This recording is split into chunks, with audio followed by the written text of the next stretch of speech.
the roof to a shooting location. After the shooting, we were able to track his movements as he moved to the other side of the building, jumped off of the building, and fled off of the campus and into a neighborhood. Our investigators have worked through those neighborhoods, contacting anybody they can with doorbell cameras, witnesses, and have thoroughly worked through those communities, trying to identify any leads. We do have good video footage of this individual. We are not going to release that at this time. We are working through some technologies and some ways to identify this individual. If we are unsuccessful, we will reach out to you as the media and we will push that publicly to help us identify them. But we are confident in our abilities right now, and we would like to move forward in a manner that keeps everyone safe and moves this process appropriately. Last night I communicated with Erica. That family's devastated. As a commissioner of public safety, as a father, as a husband, I can only imagine what that family's going through. The heinous event that happened yesterday is not Utah. This is not what we're known for. Over the past several weeks, we've seen this state come together to help families in mourning, come together as a community to show what Utah is known for a state of character, of service, of camaraderie, of a neighboring feel.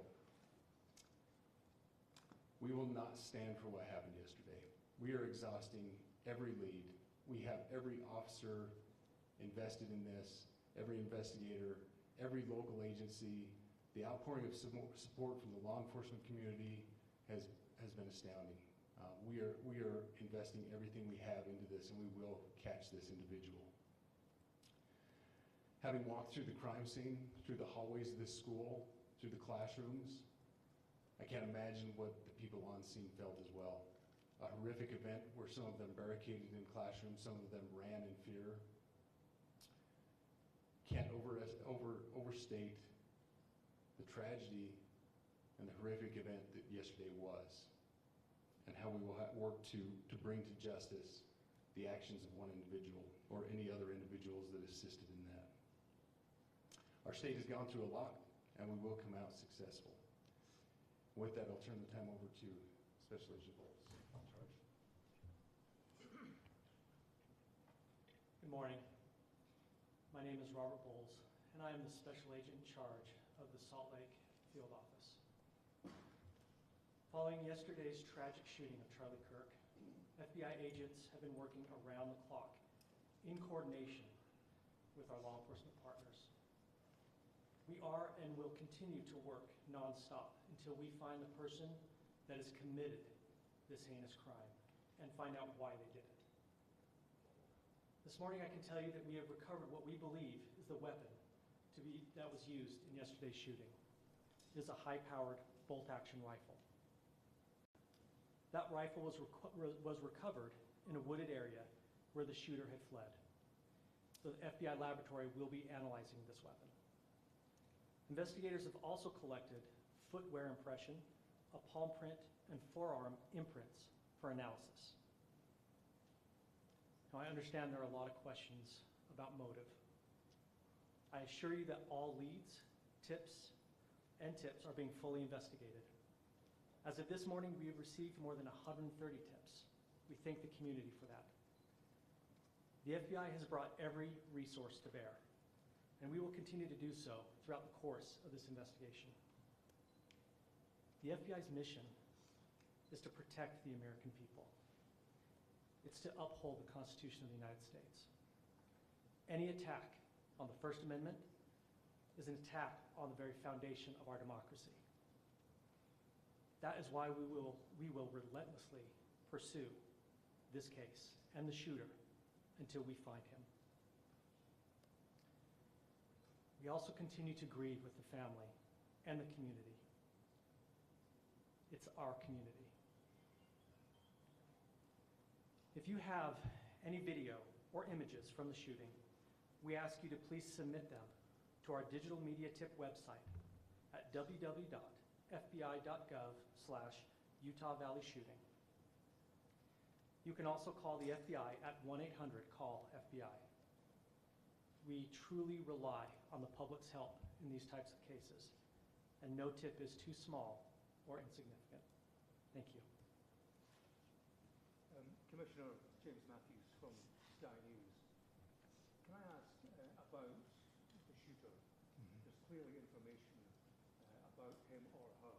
You say you're confident at this stage in terms of tracking down who they are. Can you talk to us about their movements, their demeanor? Do you think it's a man? And also, can I ask, what were the security arrangements in place? Was that roof being monitored? It's a question many people will have. Absolutely. Particularly after Butler. So what I'll release about the suspect is suspect blended in well with a college institution. We're not releasing many details right now, and we will soon, but right now we're not. But that individual appears to be of college age. We are confident in our abilities to track that individual. If we're unsuccessful in identifying them immediately, we will reach out for the public's help and the media's help in pushing those photos. That was a new development overnight, working through the night, studying those cameras. So that's something that's new and that we're working through right now. As far as the security, I cannot speak to that.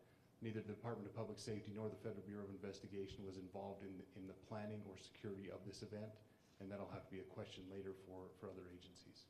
Man or woman? I wanted to ask you, you mentioned that you found the gun in a wooded area. Do you believe that the suspect could be hiding in the woods, and is that suspect possibly still in this area? So that's a good question, and it's a question that goes to the safety of the community, right? No, not in those woods. We've walked through those woods and secured it. As to the community, I can tell you that this was a targeted event. We don't believe that the community is at risk. However, we are exhausting every resource to find him, and we will do so. Special Agent Bowles never speak with the BBC. From the images you have, can you see clearly the suspect's face? You say he's college age. Do you believe he was from this university? And how far do you think he may have gone in this time span? So I can't comment specifically on his face or any details such as that, as it's continuing to be a part of the investigation, and again, we'll release that shortly.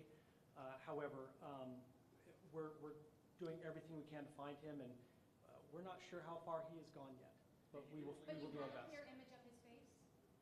We have images of the suspect. Can you trace the gun's owner? The gun that you've been able to recover, do you believe you know who this person is, the person that you're looking for at this point? Again, as part of the investigation, we're not releasing any details such as that right now. Any fingerprints or DNA? We are exhausting all of our resources to be able to collect those, but that's, again, part of the investigation. Have you been able to trace back the owner of the gun? Excuse me? You said you found the weapon. Have you been able to trace back the owner of that weapon or who purchased it? We are working on that, but again, part of the investigation that I can't. One last question. Agent Bowles, there's been a lot of turnover at the FBI. Do you think that's impacting the investigation at all? Not at all. We've got complete and total support from everyone from the director on down, and it's been an incredible supportive environment. So all I can say is that we're working the investigation the best we have with the environment we're given. So, Those are all thank you. the questions for right now.